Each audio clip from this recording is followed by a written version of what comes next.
Hello everyone, this is Isra Yusuf and it is an English lesson for grade 7 at Finnish Systems Schools. Hello again everybody, I hope you are doing well and you are in a good health and I hope you would stay well. So we have been talking about The Last of the Mohicans. We're going to continue talking about The Last of the Mohicans. The outcomes that are expected for you guys to have after this lesson is to understand the text, to be able to identify new words, to put them into sentences, in a meaningful sentences, and of course to do your homeworks. Now, we have been talking about The Last of the Mohicans, and we said that The Last of the Mohicans is actually a war between the British people and Indian and French people, and it is actually a novel. It is actually a novel, and the author talks about two opposite countries. They are having a war between them, and there's girls, daughters of a colonel, a British colonel, Cora and Alice. They are moving from one place to another, and they are having they are accompanying some men with them, and they will face some problems and so on. So this is actually what we have been talking about. We have talked about the there's a new characters, the native people, which is like the Shingakok, the Hokai, and Uncas, the last survivors of the native people who lived there. The last survivors, you have the dad, the son, and the hunter, the Hawkeye. So there's an early chapter in the novel that the film version does not include, in which the characters of Hawkeye, Shingakuk, and Uncas are described in detail. In its place, the film shows a brief scene with no dialogue in which the men discover that a group of rival natives are on their way to ambush Hayward and the other travelers. The scene is breathtaking. It recreates a forest so dense that direct sunlight could not break through. The vegetation is colored in darker, not lighter, shades of a green. So actually here, in early chapter in the novel, okay, the film version, what I mean here by the film version, which is a copy of something that has been changed slightly. So the film is actually a version of the novel, okay? It is a copy, it has slight changes, slight different from the novel itself. Okay, the characters of Hawkeye, we have the characters which is Hawkeye, Shingakuk, and Uncas. They are the native people, okay, who lived there, are described in detail. So they are described in detail. In its place, the film shows a brief scene.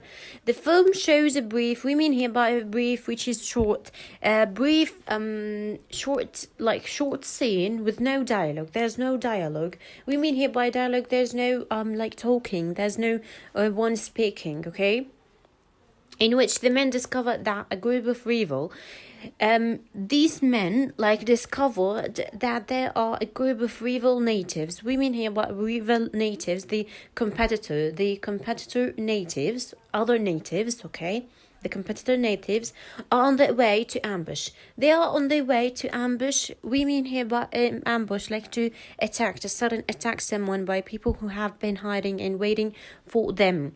Okay, they were waiting to ambush, to attack Howard and the other travelers. Here we mean by Howard, the other travelers, we mean Howard, Magua, Alice, and Cora. They are the travelers.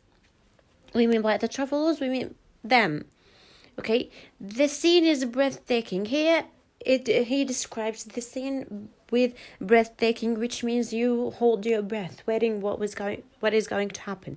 It recreates a forest so dense. It recreates a forest which is so difficult to see through. It is so difficult to see through that direct sunlight, the sunlight, cannot break through. You can't even, like, the sunlight, you can't see through anything, okay? Like, it is so dense, you can't see, it is so difficult to see. The vegetation, we mean the vegetation, which is plants in general, okay?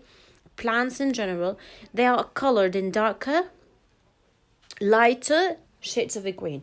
They are like in the darker green. They are in the darker. They are colored in the darker green. So he describes this scene, which is like breathtaking. Okay, there's no dialogue, no one is speaking, no one is talking.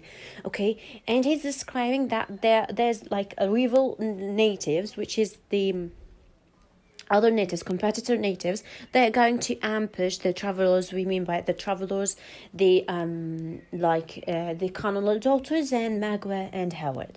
They're going to ambush them. They're going to attack them. So here he describes this scene, and how does this scene it was from the film, and how the film took it from the novel. Okay.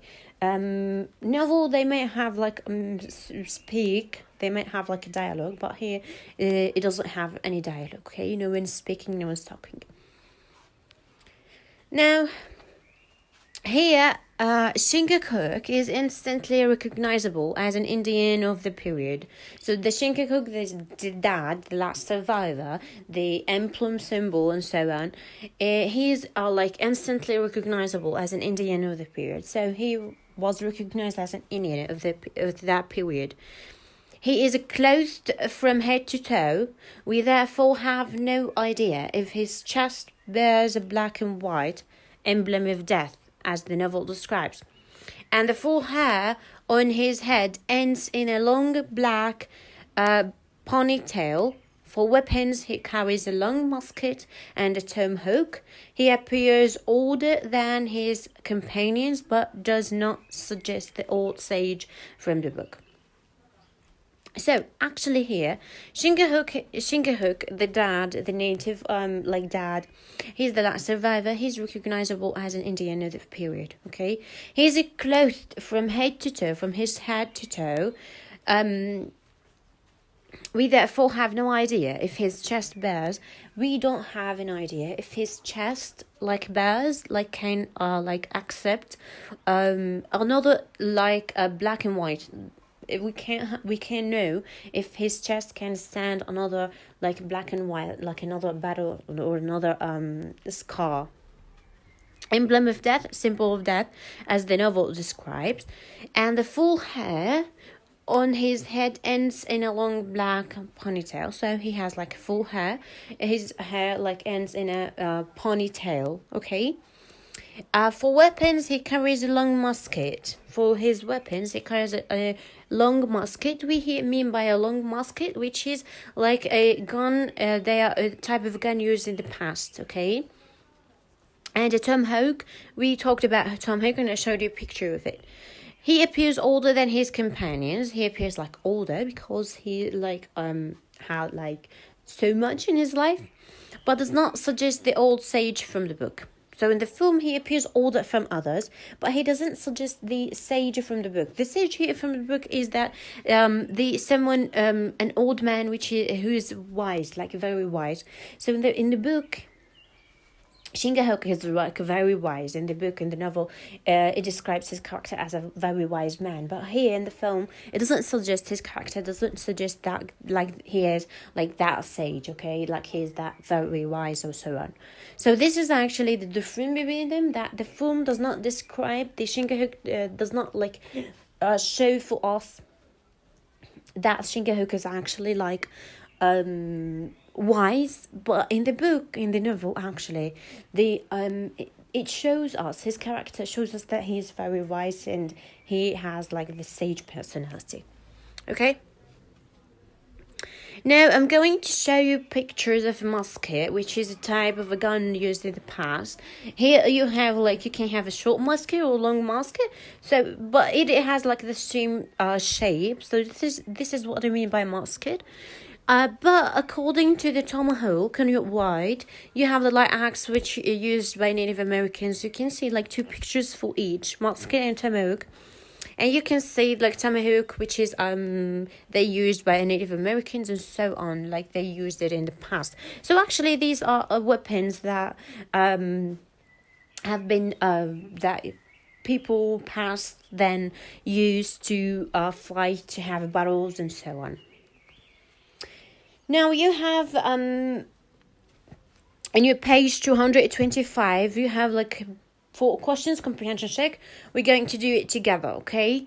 One detail about Shingahook that both the novel and film mention is his ponytail, musket, tomahawk, shaved head. Well, you have to focus, you have to concentrate that in the book he described Shingahook character as a shaved head. He has no hair, okay? But in the film he has like a ponytail. So the answer is not A, neither D. Okay? Now, you would have like 2 answers left, musket and tomahawk. Like, one detail that it both were mentioned in the book and the film. Actually, the book did not mention musket, okay? He only mentioned knife and a tomahawk. So actually, the answer would be tomahawk because the book, the novel, mentioned tomahawk and knife, and the film mentioned musket and tomahawk. So actually, the answer would be tomahawk, which is B. Okay? Now, you have a homework. Before we move to the second question, you have a homework, which is I want you to put the words, which is musket and sage, in a meaningful sentences. You have the meaning of musket on your left, so do you have the word sage. So please do your homework and have it for me. I'm waiting for your homeworks to check them. Please don't be late. Now let's move to the second question.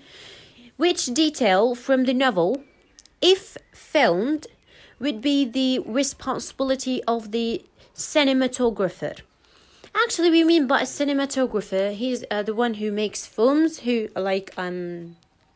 makes films, the one who the one who makes films, like photo shoot, something, yes. So, which of this would be his responsibility? His closely shaved head was without ornament of any kind. I think that actually it would be like the makeup artist thing, because they are going to do that, so it's going to be the makeup artist's responsibility and the actor himself.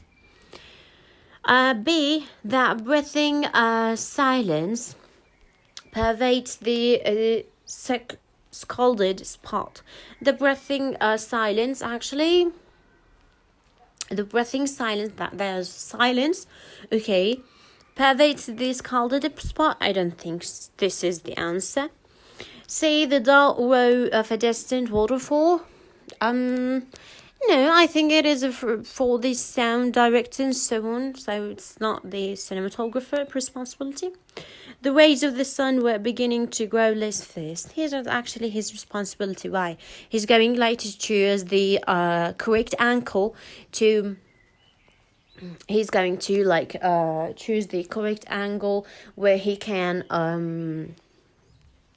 photo shoot the rays and so on, so that he can like have the perfect scene. So I guess this is his responsibility, to choose the perfect angle, to choose like angle, and to choose like what should he like photo shoot and so on. So I think it is his responsibility.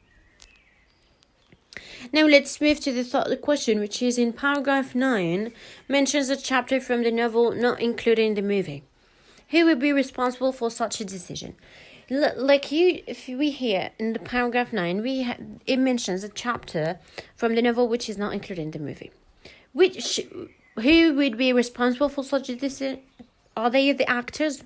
No, the actors would have their scenes, their scripts. You have to memorize them and you have to do them. So no.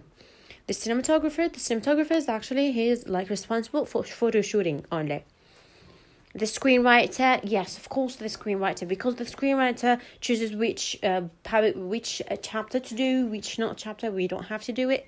The casting director, no, I don't think that the casting director is responsible for this, because he's responsible for the actors, how to do their cast and so on. So no. So the answer would be C, the screenwriter. Now, the fourth question: which of the following words is a term from history or social studies? Hue, no, it's not historical or social studies. Landscape, no. Vegetation, no, which is plants in general. Musket, yes, musket, which is actually a historical word, which means like the gun that they used in the past. So the answer would be D, musket. The lesson has ended. I really hope that you have enjoyed the lesson. Please don't forget to do your homeworks and check your weekly plans. Stay safe. This is your teacher, Isra Yusuf. Bye-bye.